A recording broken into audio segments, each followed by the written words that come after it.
কি আমরা ভোট দিয়ে ভুল করে ফেলেছি? ক্ষমতায় এনে কি তাদেরকে ভুল করে ফেলেছি আমরা? দেখেন ভিডিওটা। 10 লাখ টাকা চাঁদা না দেওয়ায় এক ব্যবসায়ীকে মারধর করে তার ব্যবসা প্রতিষ্ঠান থেকে নগদ টাকা লুটের অভিযোগ উঠেছে বিএনপি নেতার বিরুদ্ধে। ঘটনাটি ঘটেছে যশোরের শার্শা উপজেলার গোগা বাজারে। অভিযোগ অনুযায়ী আহত ব্যবসায়ী কামাল হোসেন স্থানীয়ভাবে সিমেন্ট ও রডের ব্যবসা করেন। 26শে মার্চ বৃহস্পতিবার 2 দফায় হামলার শিকার হন তিনি। গুরুতর আহত অবস্থায় তাকে শার্শা উপজেলা স্বাস্থ্য কমপ্লেক্সে ভর্তি করা হয়। বর্তমানে তিনি সেখানেই চিকিৎসাধীন অবস্থায় রয়েছেন।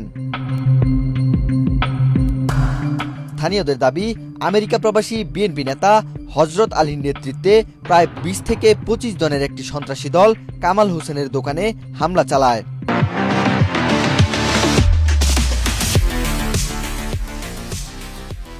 এ সময় তাকে বেধড়ক মারধর করা সহ দোকান ভাঙচুর এবং নগদ অর্থ লুট করার অভিযোগ ওঠে।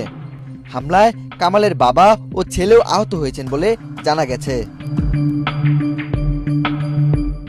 এলাকাবাসীর অভিযোগ, অভিযুক্তের বিরুদ্ধে দীর্ঘদিন ধরে প্রভাব বিস্তার, চাঁদাবাজি ও ভয়ভীতি প্রদর্শনের মতো কর্মকাণ্ড চললেও ভয়ে কেউ মুখ খুলতে সাহস পান না।